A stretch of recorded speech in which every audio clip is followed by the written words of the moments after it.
CID? यहाँ सब कुछ ठीक तो है ना? देखिए, आप फिक्र मत कीजिए, हमें पता है आपके घर में शादी का रस्म चल रहा है। लेकिन देखिए, बात कुछ ज्यादा नहीं है, सिर्फ 2 मिनट की बात है। एक बात बताइए, कल लैंडलाइन पे कोई अनजान फोन आया था? हाँ, मेरी बेटी विशाखा ने फोन उठाया था। जरा बुलाइए ना विशाखा को। विशाखा बेटी 1 मिनट इधर आना। हाँ जी, 1 मिनट। जी पापा।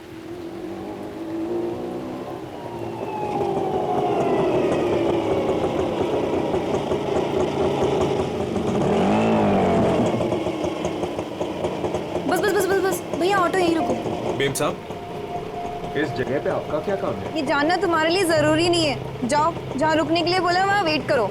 ठीक है, जैसी आपकी मर्जी।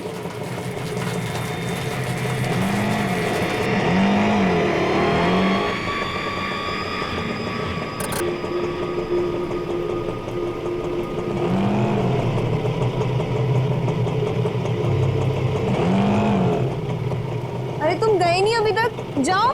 जी मेम साहब।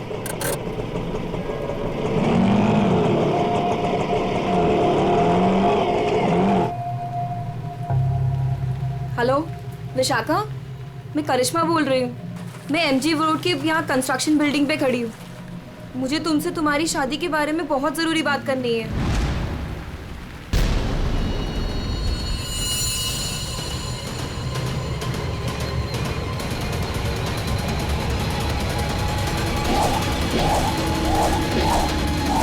मेम साहब, मेम साहब, मेम साहब, कहाँ चली गई? मैं तो यहीं छोड़ के गया था। मेम साहब, मेम साहब।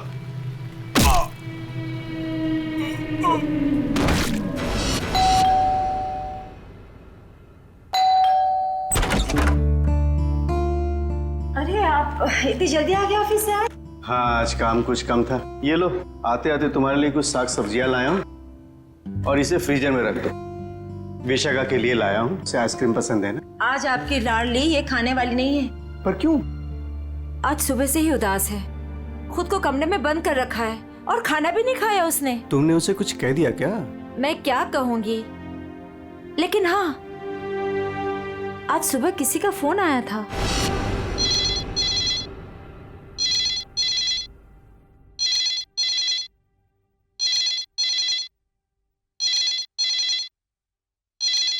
हेलो हेलो, विशाखा बोल रही हो? जी हाँ, विशाखा बोल रही हूँ। देखो, मुझे तुमसे बहुत जरूरी बात करनी है। ये बात तुम्हारी शादी के बारे में है। शादी? कौन सी शादी? मुझे इस बारे में कोई बात नहीं करनी है। प्लीज मुझे दोबारा कॉल मत कीजिए।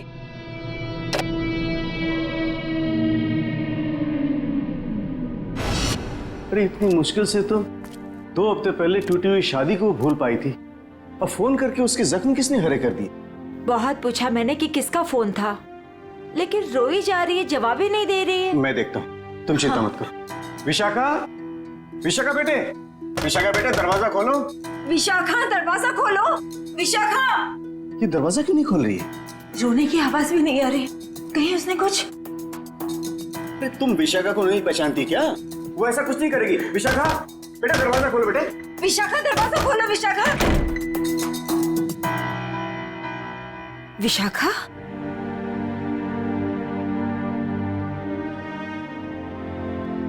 विशाखा बेटे, वो शादी वाले फोन कॉल से चिंता में है ना तू? हाँ पापा, काश मैंने उस गलत लड़के से शादी की जिद न की होती। मेरी वजह से आप लोगों को कितना अपमान सहना पड़ा। अरे नहीं बेटी, ऐसा कुछ नहीं है।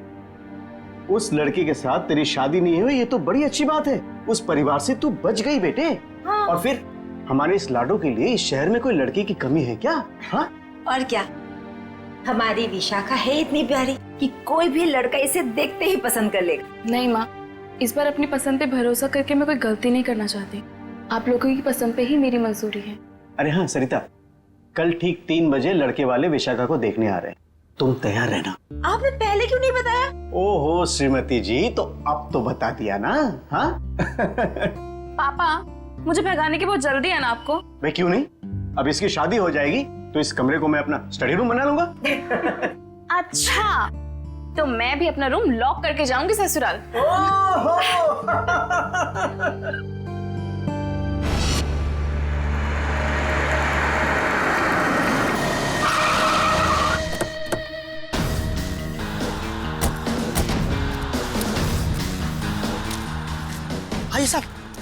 मैं यहाँ का बचपन, मैंने ही आपको फोन किया था। लाश कहाँ पर है? जी उस तरफ। चलो दिखाओ। जी।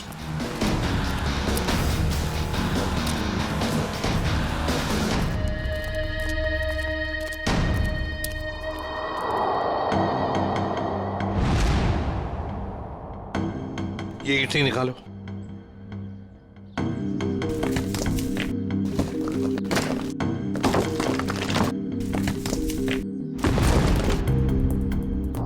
तो लगता है लाश को छुपाने की पूरी कोशिश की। हाँ, छुपाने की तो बहुत कोशिश की है, मगर जरूर कुछ ना कुछ तो भूल गया है वो। कोई ना कोई सुराग तो हमें जरूर मिलेगा। वैसे लाश ज्यादा पुरानी नहीं दिख रही है। एक काम करो, बाहर निकालो इसे।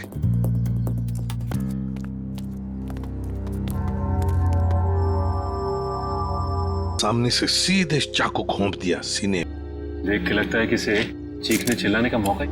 लगता है जिसने भी ये किया है ना, शायद पीछे से आकर इस रिक्शा वाले के सिर पर पीछे से हमला किया, वार किया। ये बेचारा मुड़ गया हमला और देखने के लिए, तो सामने से चाकू घोंप दिया। जेब में कुछ भी नहीं।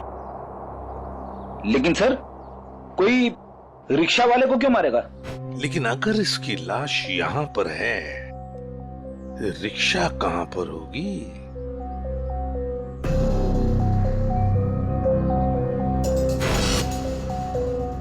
सर। हाँ सर ये देखिए सर, ये खून की बूंदें और घसीटने के निशान हैं।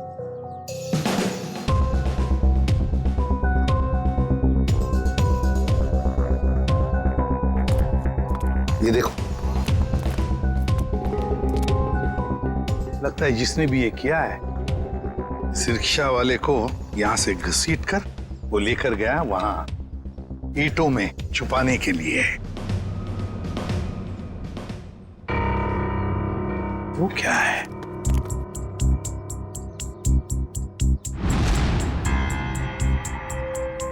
किसी आदमी की घड़ी?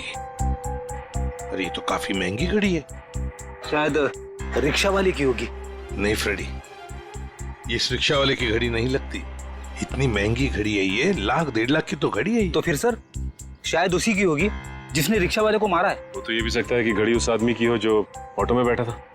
इतनी कीमती घड़ी पहनने वाला आदमी रिक्शा में नहीं जाएगा, मुझे नहीं लगता। देखो और भी कोई सुराग मिलना चाहिए। देखो जरा आसपास।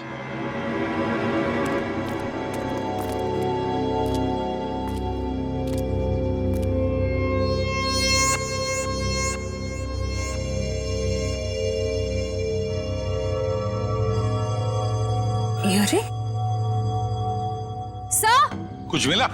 हाँ सर, किसी लड़की की ये डायमंड इयररिंग मिली है, यहाँ नीचे गिरी हुई थी। इयररिंग? इसका तो एक ही मतलब हो सकता है, जब ये हादसा हुआ तब कोई लड़की यहाँ पर मौजूद थी। तो खून लड़की ने किया? सचिन, पता नहीं खून किसने किया, लड़की ने या और किसी ने, लेकिन एक बात तो जरूर है कि ये लड़की उस रिक्शा वाले के साथ मौजूद थी। सर हो सकता है ये लड़की उस ऑटो वाले की सवारी थी। लेकिन लड़की यहाँ ऐसी जगह क्या करने आई थी? कुछ ना कुछ तो और ही चक्कर है। जो भी हो, उस हादसे में जरूर हाथापाई हुई होगी, जिसकी वजह से वहां पर वो घड़ी मिली और अब ये इयररिंग। ये केस तो बहुत पेचीदा हो गया। इतने सारे सवाल लेकिन जवाब इतने कम। सारे सवालों का जवाब इसी बिल्डिंग में है। इस बिल्डिंग को अच्छी तरह से छान मारते। Let's go.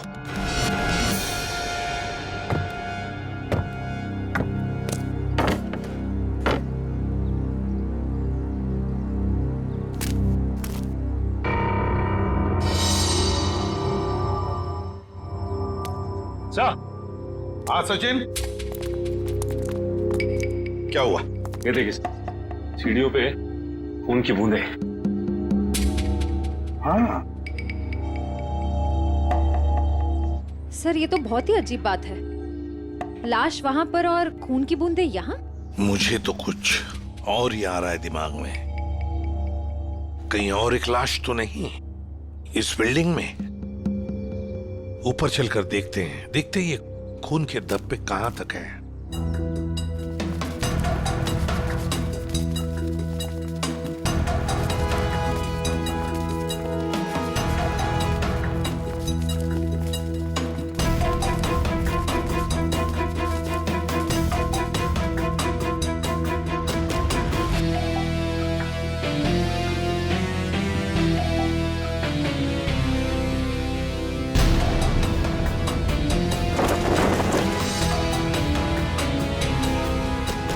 भाई साहब, मैं तो कहता हूँ अभय और विशाखा एक दूसरे के लिए बिल्कुल सही है। दोनों के ख्यालात मिलते जुलते हैं, दोनों का स्वभाव एक है, और वैसे एक साथ स्कूल में पढ़ चुके हैं। बेटा, तुमने हमें बताया नहीं कि तुम अभय को पहले से जानती हो? नहीं पापा, अभय मेरी क्लास में नहीं थे। वो क्या है ना अंकल, हम दोनों की क्लासेस सेम थी पर सेक्शन अलग अलग थे। आप सेक्शन ए में थी और मैं सेक्शन सी में था। बात यह है ना जी, अभय के लिए एक से बढ़कर एक खानदान से रिश्ते आ रहे हैं, लेकिन इससे मना कर दिया है। स्कूल के वक्त से ही आपकी बेटी से प्यार करता है, लेकिन कह नहीं पाया, इसलिए आज मुझे आना पड़ा कहने के लिए। पापा प्लीज, आप मुझे एम्बैरेस कर रहे हैं। नैना और अनुष्का कैसे हैं? स्कूल टाइम से तुम्हारे बेस्ट फ्रेंड हुआ करते थे वो लोग। हाँ, नैना भी बेंगलोर में जॉब कर रही है और अनुष्का की रिसेंटली शादी हो गई है मसूरी में। सुना है बहुत ही खूबसूरत जगह है वो। जी। वैसे तो साउथ अफ्रीका भी बहुत ही सुंदर जगह है। 25 साल पहले हमने हमारे हीरो का बिजनेस वहां शुरू किया था और आज यहाँ तक ले आए उसे। आप लोग बैठिए, मैं आप लोगों के लिए चाय वगैरह लेकर आती हूँ। आप लोग बैठिए, हम आते हैं।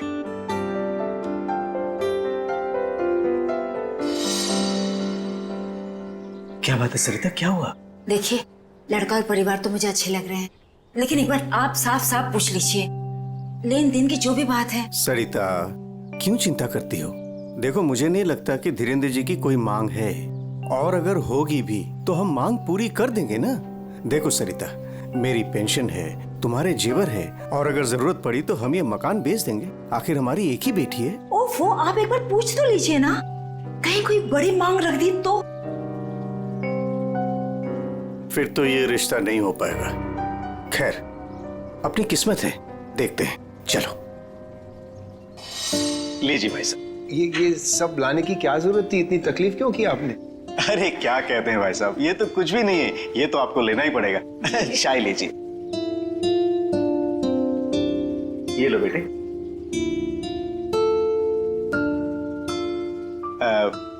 भाई साहब, अगर आप बुरा न माने तो कुछ देर हम लोग बाहर चल के आपस में बात कर लेते हैं। अरे इतने में बच्चे भी एक दूसरे से बात कर लेंगे। अरे ये तो बहुत अच्छी बात है, चलिए।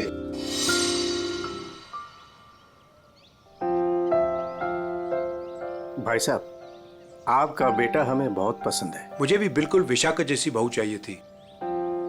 अगर विशाखा अभय को पसंद करे। उसकी फिक्र आप मत कीजिए, हमारी मंजूरी में ही उसके यहाँ है। ये तो बड़ी अच्छी बात है, तो मैं बात पक्की समझूं? जी जरूर। धीरेन्द्र जी, अगर आपकी कोई मांग हो तो आप मुझे। ये कैसी बात कर ली आप लोगों ने? अरे भाई, भगवान का दिया हुआ सब कुछ है हमारे पास। आपकी बेटी सिर्फ 2 जोड़ी कपड़ों में चाहिए, ये आप कर पाएंगे या नहीं? मुझे समझ में नहीं आता कि मैं आपका ये कर्ज कैसे चुका पाऊंगा। लेकिन हमारी एक शर्त है। शर्त? ये शादी 2 दिनों में हो जानी चाहिए। 2 दिनों में शादी की तैयारियां हम कैसे कर सकते हैं? देखिए, ये हमारी एक ही बेटी है, हम चाहते हैं कि उसकी शादी बड़े धूमधाम से हो, इसलिए थोड़ा अगर आप हमें वक्त दे दे तो। देखिए भाई साहब, मैं आपकी बात समझता हूँ, लेकिन 3 दिनों के अंदर मुझे साउथ अफ्रीका पहुंचना है। सिर्फ मेरे बेटे की वजह से मैं अपना पूरा कारोबार छोड़ के आया हूँ। अगर आप ये नहीं कर पाओगे तो ये रिश्ता नहीं होगा। हाँ? सोच लो आप लोग।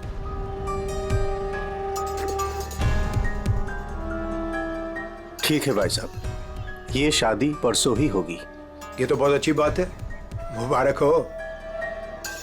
देखिए, आप शादी की तैयारियां कीजिए, पैसे की चिंता न कीजिए, वो हम करेंगे।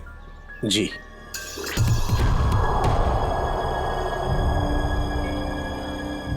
कैसे? तुम चिंता मत करो सरिता, भगवान की जो मर्जी है वही होगा। चलो शादी की तैयारी करते हैं।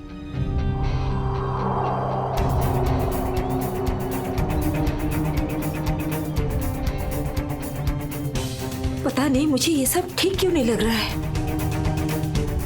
शादी ब्याह जैसी चीज जल्दबाजी में करना, कहीं हम गलत निर्णय तो नहीं ले रहे?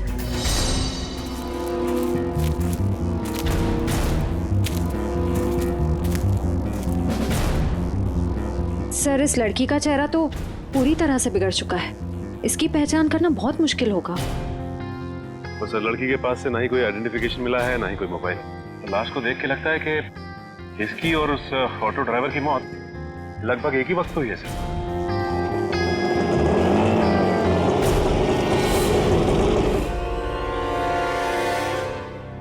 सर, ये लावारिश रिक्शा यहाँ से थोड़ी दूर पे खड़ी हुई थी, लोगों ने मुझे बताया।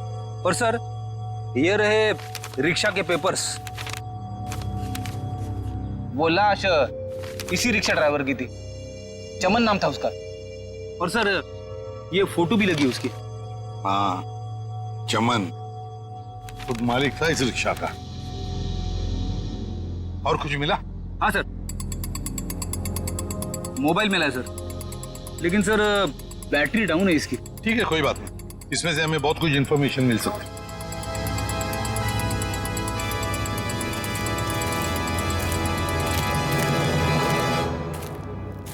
वॉचमैन होना यहाँ के कैसी ड्यूटी करते हो?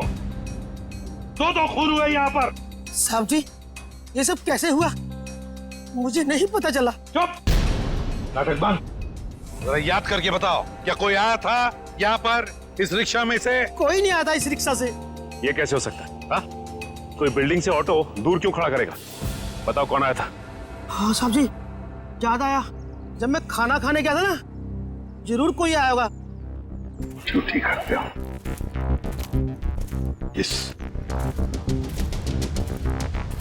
इस चमन की पूरी कुंडली निकालो। हाँ अभिजीत। सर, वो ऑटो वाले के फोन की डिटेल मिल गई है सर। ये 11 बजे के करीब ममता नगर से निकला और 11:30 बजे जेल स्टेशन पे पहुंच गया। ये MG road under construction building पे कब पहुंचा? सर, 12:30 बजे जेल स्टेशन से सवारी लेने के बाद 12:40 पे उस जगह पे मिला था जहां पे वो ऑटो खड़ा मिला था। मतलब जेल स्टेशन से उसने सवारी उठाई। तो फिर अभिजीत, उस वक्त दो मोबाइल फोन होंगे उस रिक्शा में, एक रिक्शा वाले का और शायद इस सवारी का भी। हाँ सर, मोबाइल कंपनी वालों ने बताया कि रिक्शे वाले के मोबाइल के साथ साथ एक और मोबाइल ट्रैवल कर रहा था। सेवंती और पेटी लगे हैं उसका डिटेल निकालने में। चलो अच्छा। अब देखना यह है कि सर वो सवारी विक्टिम थी या मुजरिम। सर, हाँ सर, वो जो ऑटो की सवारी का मोबाइल नंबर था वो दिल्ली का नंबर है और किसी करिश्मा के नाम पे रजिस्टर्ड है। दिल्ली? अच्छा, इस करिश्मा के बारे में और कुछ पता चला? नहीं सर, और कुछ डिटेल्स तो अभी पता नहीं चल पाए हैं। ये तो पता चला होगा कि उसने आखिरी कॉल किसको किया। किसी लैंडलाइन नंबर पे किया था आखिरी कॉल। पोपटवाड़ी का कोई उदय कुमार है। पोपटवाड़ी, उदय कुमार। पंकज, काम करो, इस दिल्ली वाली करिश्मा के सारे डिटेल निकाल, पूरे के पूरे डिटेल। और अभिजीत, इस पोपटवाड़ी के उदय से मिल लेते हैं, पता तो चले ऐसी भी क्या बातें हो रही थी करिश्मा और उसके बीच में। इसका चेहरा तो बहुत बुरी तरह से बिगड़ गया है, एकदम तहस नहस हो गया है। सर, इनके फेस को हम रिकंस्ट्रक्ट नहीं करवा सकते? बहुत मुश्किल काम है तारिका, बहुत वक्त लगेगा। हाँ, लेकिन एक बात जरूर पता चल गई। ये पता चल गई कि ये काम क्या करती थी। क्या काम? तारिका, ये लड़की एक नर्स थी। नर्स? ये देखो, ये देख रहे हो, ये इसकी उंगलियों पर और ये अंगूठे पर ये कॉल। ये निशान तो ज्यादातर उन्हीं लोगों के हाथों में होता है ना जो दूसरों को इंजेक्शन देते हैं। एग्जैक्टली तारिका। अब मुझे लगता है ये खून या तो किसी बदले की भावना से किया गया है या फिर कोई प्यार व्यार का चक्कर। प्यार व्यार का चक्कर? तुमको ऐसा लगता है तो तुम फोरेंसिक आते ही क्यों? तुम अब से मत आया करो हमारे लैब में प्लीज। हाँ, अरे ये क्या? हाँ। और अभिजीत, तुम्हारे और मेरे बीच में जो भी था ना, वो खत्म। प्यार का चक्कर। सीआईडी, यहाँ सब कुछ ठीक तो है ना? देखिए, आप फिक्र मत कीजिए, हमें पता है आपके घर में शादी का रस्म चल रहा है, लेकिन देखिए बात कुछ ज्यादा नहीं है, सिर्फ 2 मिनट की बात है। एक बात बताइए, कल लैंडलाइन पे कोई अनजान फोन आया था आपको? हाँ, मेरी बेटी विशाखा ने फोन उठाया था। जरा बुलाइए ना विशाखा को। विशाखा बेटी 1 मिनट इधर आना। हाँ जी, 1 मिनट। जी पापा। बेटे ये हाय विशाखा, शादी मुबारक हो। Thank you. हम सीआईडी से हैं, मैं इंस्पेक्टर श्रेया। कल सुबह 10 बजे लैंडलाइन पे एक कॉल आया था। जी आया था। किसका फोन था? किसी करिश्मा का फोन था, बट मैं उसे नहीं जानती। अगर तुम उस लड़की को नहीं जानती हो तो उसने तुम्हें क्यों कॉल की? दरअसल वो मुझसे मिलना चाहती थी, पर मैंने उसे मना कर दिया। तुम तो कह रहे हो तुम उसे जानती तक नहीं, फिर भी वो तुमसे बात करना चाहती थी। कोई ना कोई तो वजह जरूर होगी, हैं? बताओ। शायद वो मेरी शादी के बारे में कुछ बात करना चाहती थी। क्या क्या बात करना चाहती थी? कुछ बताया उसने? जी, तब तक तो मुझे भी नहीं पता था कि मेरी शादी होने वाली है। वो शायद मेरी पिछली शादी के बारे में बात करना चाहती थी। मतलब विशाखा, तुम्हारी पहले भी एक शादी तय हो चुकी थी जो टूट चुकी है। देखिए प्लीज, अगर इस बारे में इस वक्त बात न करें तो अच्छा होगा। बड़ी मुश्किल से उस सदमे से ये उभर पाई है। प्लीज। पापा, इट्स ओके, मुझे उस बात से कोई फर्क नहीं पड़ता है। पर आप इस फोन कॉल के बारे में मुझसे इतने सवाल क्यों पूछ रहे हैं? दरअसल बात यह है कि करिश्मा नाम की उस लड़की का। एक मिनट, मैं समझाता हूं। देखिए ये करिश्मा जिसने फोन किया था यहाँ पर, हम उससे मिलना चाहते हैं एक केस के सिलसिले में। ये करिश्मा कोई मुजरिम है क्या? क्या इसने कोई जुल्म किया है और ये मुझसे क्यों बात करना चाहती है? देखो करिश्मा मुजरिम है या नहीं ये अब तक तय नहीं हुआ है। खैर छोड़ो, आप लोग शादी की तैयारियां करो। और विशाखा, हम सब की तरफ से शादी मुबारक हो। Thank you.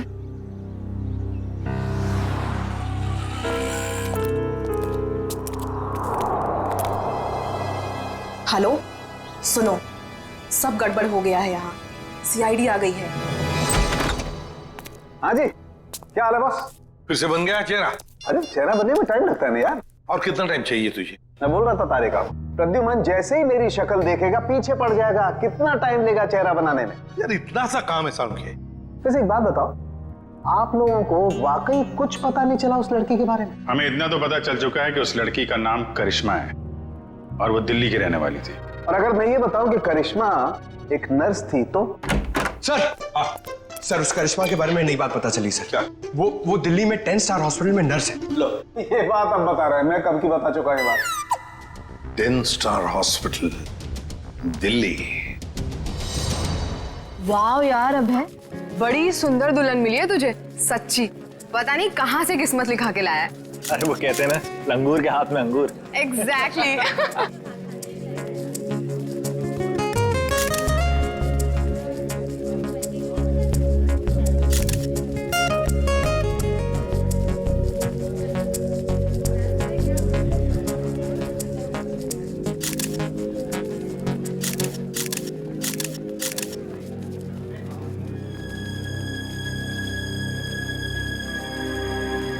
उदय जी आप रो रहे हो, सब ठीक तो है ना? ये तो खुशी के आंसू हैं। आज अपने बेटी को दुल्हन बना जो देख पा रहा हूं मैं, इसलिए। आपसे कुछ बात करनी थी। हाँ हाँ, तो कहिए ना। यहाँ कहना ठीक नहीं होगा, जरा अंदर चलिए ना।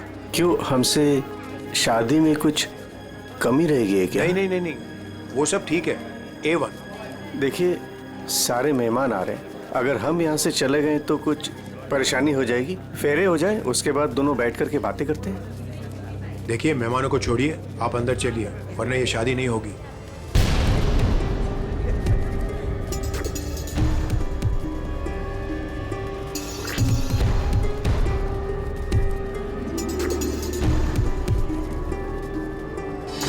आइए उदय जी।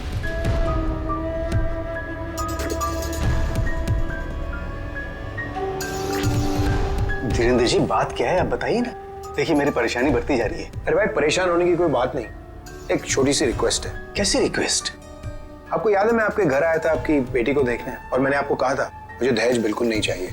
जी मुझे अच्छी तरह से याद है, आपने कहा था कि आपको दहेज नहीं चाहिए। तो अब क्या चाहिए आपको?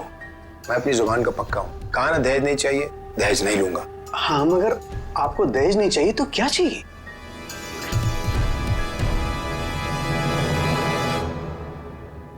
किडनी किडनी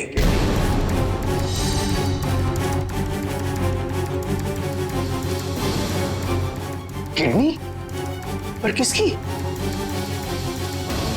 मैं शायद आपको बताना भूल गया कि मेरी तबीयत दरअसल ठीक नहीं रहती और जल्द से जल्द अगर किडनी ट्रांसप्लांट नहीं हुआ तो मैं ज्यादा दिन नहीं बच पाऊंगा। Kidney transplant? देखिए, आपकी बेटी की शादी है और कुछ ही दिन बाद उसका ससुर यानी कि मैं मर जाए तो आपको कैसा लगेगा? पर धीरेन्द्र जी, मैं अपनी किडनी कैसे मेरा मतलब? मैंने पूरा पता लगा लिया है, हम दोनों की किडनीज मैच होती हैं। अच्छा, तो इसका मतलब ये शादी ब्याह ये सब ढोंग है। दरअसल आपको मेरी किडनी चाहिए, इसलिए आपने ये सब। अब फेरों में 2 घंटे और, बहुत समय आपके पास, सोच लीजिए। और वैसे भी हम दोनों एक परिवार का हिस्सा बनने जा रहे हैं, तो एक परिवार वाले का फर्ज बनता है दूसरे परिवार वाले की जान बचाने का।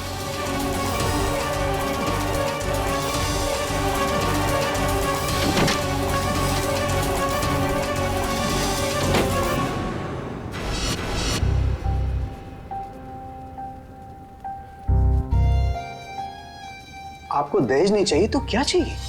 Kidney kidney kidney.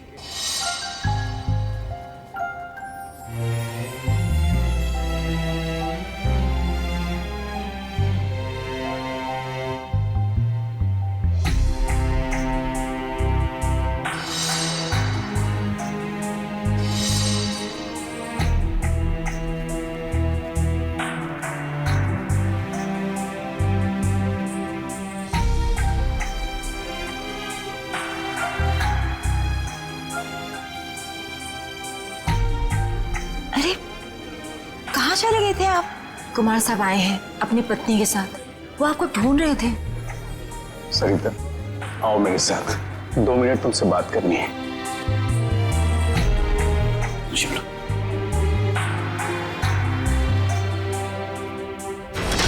आओ सरिता। क्या हुआ, मुझे बताएंगे भी? सरिता, दरवाजा बंद कर दो, बताता हूं।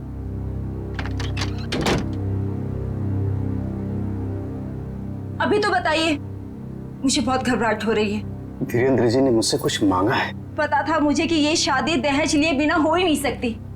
वैसे कितने पैसे मांगे हैं उन्होंने? नहीं, उन्होंने मुझसे पैसे नहीं मांगे। तो फिर? सरिता, उन्होंने मुझसे मेरी किडनी मांगी है।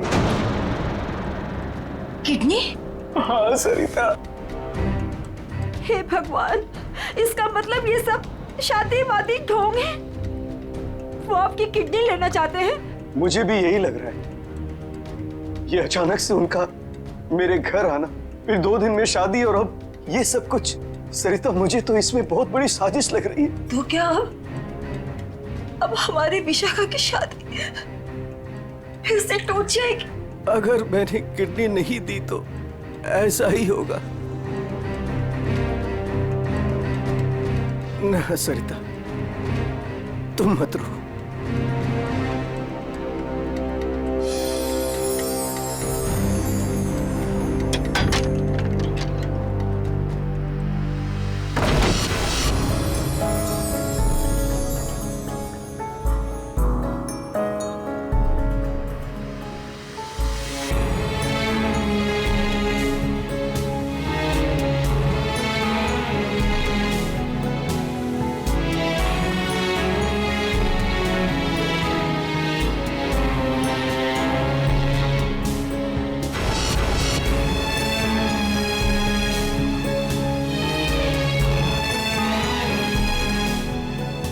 सारे मेहमान आ चुके हैं और अगर इस बार भी हमारी विशाखा की शादी नहीं हुई तो वो पूरी तरह टूट जाएगी। एक जख्म तो वो पहले ही खा चुकी है, लेकिन अब दोबारा वो बर्दाश्त नहीं कर पाएगी। मैं जानता हूं सरिता, तुम ठीक कह रही हो, इसलिए मैंने सोच लिया है, मैं अपनी किडनी दूंगा। हाँ सरिता। नहीं, अगर आपने किडनी दे दी तो आपका क्या होगा? मुझे कुछ नहीं होगा सरिता, और वैसे भी इंसान के शरीर में 2 किडनियां होती है जिससे उसका शरीर चलता है, लेकिन फिर भी इंसान एक किडनी के सहारे जी सकता है। मुझे ये सब कुछ ठीक नहीं लग रहा है। अगर कुछ ऊंच नीच हो गई तो मैं आपको खोना नहीं चाहती हूँ। नहीं सरिता, मुझे कुछ नहीं होगा, और अगर मुझे कुछ हो भी गया तो कम से कम मेरी आत्मा को ये सोचकर संतुष्टि तो मिलेगी ना कि मैंने अपनी बच्ची की खातिर उसके पैदाइश से लेकर के उसकी शादी तक सब कुछ किया। प्लीज।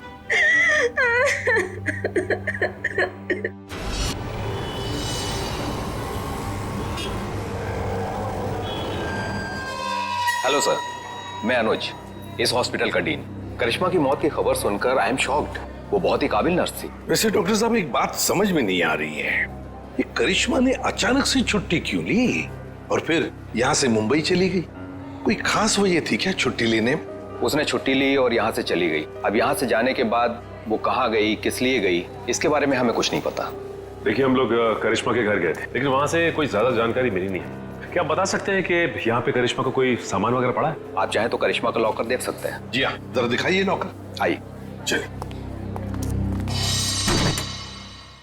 अरे सर, इस लॉकर को देखकर मुझे मेरी नानी की अलमारी याद आ गई। वो भी अपना सारा सामान ऐसे ही ठूस ठूस के रखती थी। सर, ये तो किसी मरीज की मेडिकल रिपोर्ट है। किसकी फाइल है ये? दया? उदय कुमार। उदय? विशाखा के पिताजी उदय कुमार? कमाल है, इस फाइल को तो हॉस्पिटल के रिकॉर्ड रूम में होना चाहिए। ये करिश्मा के लॉकर में कैसे? मतलब ये करिश्मा उदय जी और उसके परिवार वालों को जानती थी? वो परिवार वाले तो बता रहे थे कि वो करिश्मा को जानते ही नहीं। जरा बताइए, किस चीज का इलाज चल रहा था उदय का?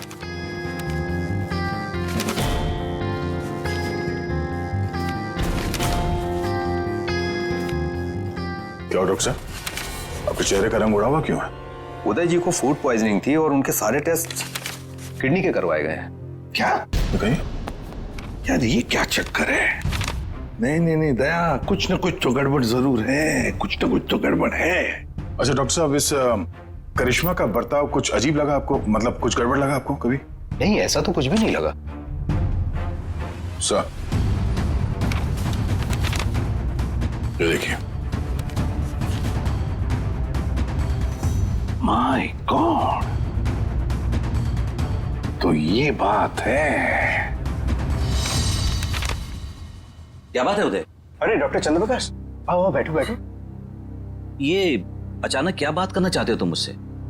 और भाभी जी क्यों रो रही हैं? शादी में कोई मदद वगैरह चाहिए? डॉक्टर, शादी की कोई बात है ही नहीं।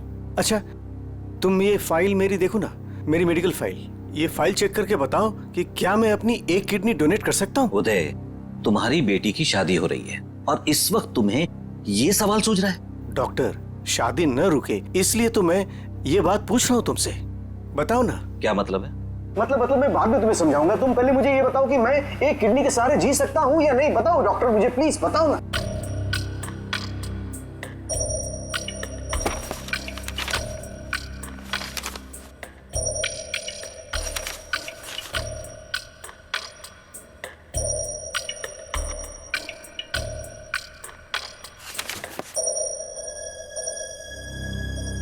डॉक्टर, रिपोर्ट ठीक तो है ना? क्या हुआ चंद्रप्रकाश, बताओ ना कुछ मुझे। क्या किडनी देना जरूरी है? बस तुम इतना ये समझ लो कि किसी के जिंदगी और मौत का सवाल है। देखो, अगर मैंने किडनी डोनेट नहीं की ना तो मेरी बेटी की शादी रुक जाएगी। देखो उदय, तुम्हारी ये किडनी पहले से ही खराब है। क्या? सरिता, मुझे तो आज तक ये प्रॉब्लम कभी महसूस ही नहीं हुआ।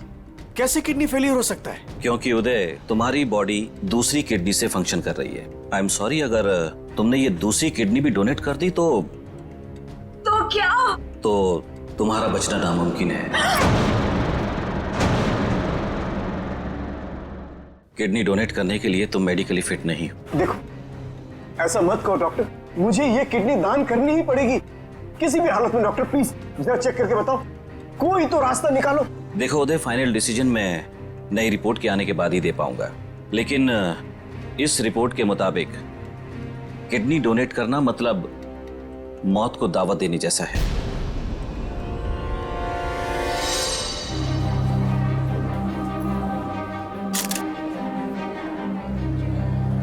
आओ। क्या हुआ माँ? आप परेशान लग रही हैं। नहीं, ऐसी कोई बात नहीं। फेरे का समय हो गया है, आओ।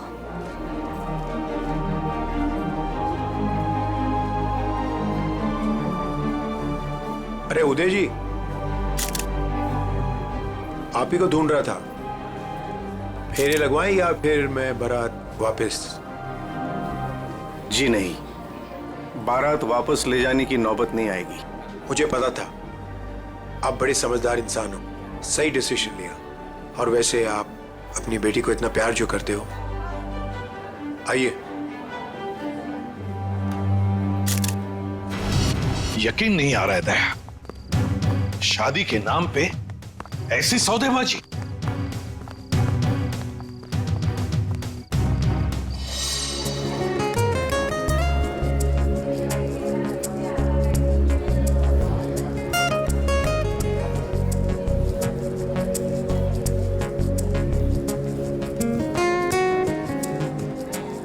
रुक जाइए।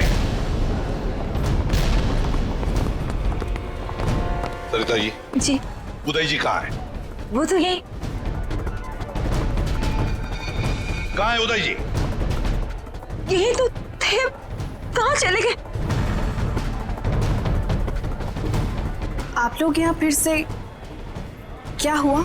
हमारा उदय जी से बात करना बहुत जरूरी है, जरा बुलाइए उन्हें। उदय जी। उदय जी। कहाँ गए उदय जी? बुलाइए। मम्मी, पापा कहाँ चले गए? आपके पापा कहाँ हैं? इसका जवाब अब ये देंगे धीरेन्द्र जी। क्यों धीरेन्द्र जी, जवाब देंगे ना? मुझे कुछ नहीं पता।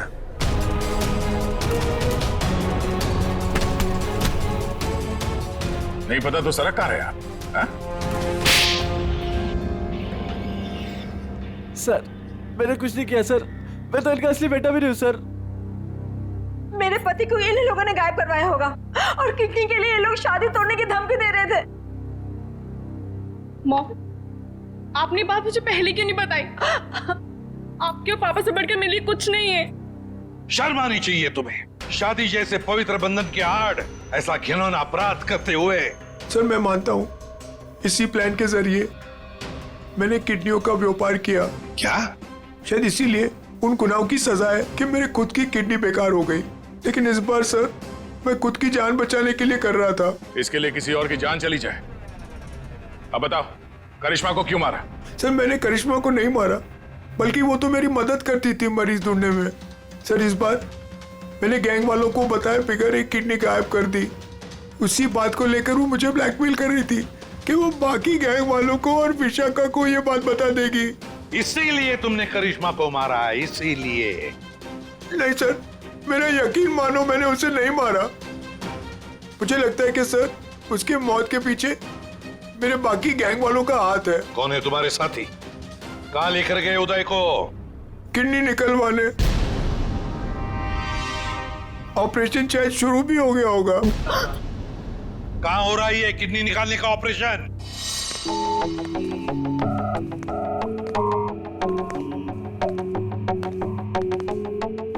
चल डॉक्टर, ऑपरेशन शुरू कर।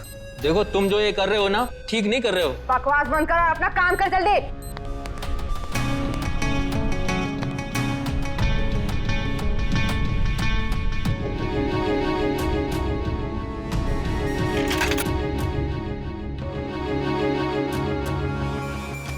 अबे जल्दी करना।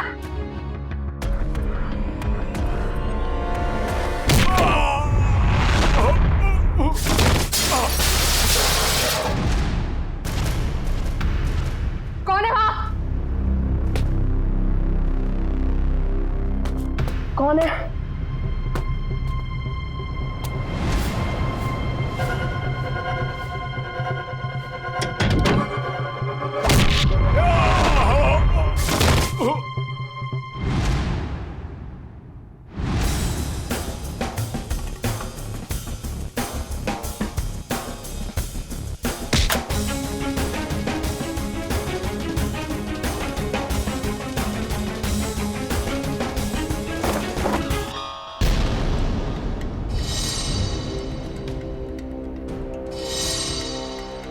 अपने जुर्म का इनाम तो लेती जाओ।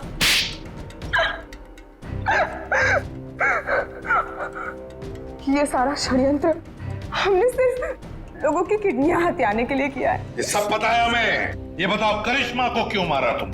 क्योंकि करिश्मा हमें धोखा दे रही थी। लेकिन तुमने करिश्मा का खून किया, ये बात तुमने धीरेन्द्र से क्यों छुपाई? ताकि जब धीरेन्द्र किडनी ट्रांसप्लांट के लिए ऑपरेशन थिएटर में आए तो वहां उसे आराम से मार सके, ताकि वो खून ना लगकर एक हादसा लगे। और उदय की किडनी तुम ऊंचे दाम में बेचना चाहती थी, क्योंकि उदय का blood group Bombay blood group है, एक रेयर ब्लड ग्रुप है ना। यही प्लान था सर, लेकिन आप सीआईडी वालों की वजह से वो सब चौपट हो गया।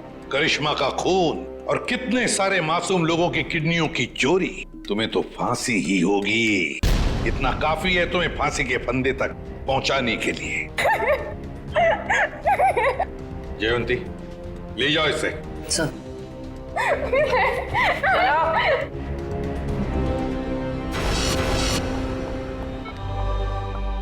कैसे आप? तबीयत कैसी है आपकी? आप ठीक तो है आप? सरिता, विशाखा बेटी, तुम लोग रो क्यों रहे हो? क्या हुआ मुझे? मैं आपसे कभी बात नहीं करूंगी। आपको क्या लगा मेरी शादी आपकी जिंदगी से ज्यादा जरूरी है? ऐसी कोई बात नहीं। दरअसल मैं और सरिता, हम तो सिर्फ तुम्हारी खुशी चाहते हैं बेटे। मेरी खुशी आपसे है, आपसे है। माना बाकी लड़कियों की तरह मेरा भी सपना है कि मेरा भी एक अच्छा पति हो, लेकिन वो पति मुझे अपने पिता की कीमत पर बिल्कुल नहीं चाहिए। देखा उदय जी, आपकी बेटी विशाखा कितनी समझदार है, सियानी है और सही बोल रही है। एक बात हमेशा ध्यान में रखना, बेटी घर का सम्मान होती है, सुख होती है, खुशी होती है। उसके हाथ पीले करना तो सौभाग्य की बात होती है, लेकिन उसके लिए माता पिता को अपनी जान दांव पर लगाने की कोई जरूरत नहीं। एसीपी साहब, मैं आपसे वादा करता हूं, चाहे कुछ भी हो जाए, मगर मैं इंतजार करूंगा। अब की बार मैं अपनी बेटी का हाथ सिर्फ उसी को दूंगा जो इसके लायक हो। आप सबका बहुत बहुत शुक्रिया बेटी। Thank you very much.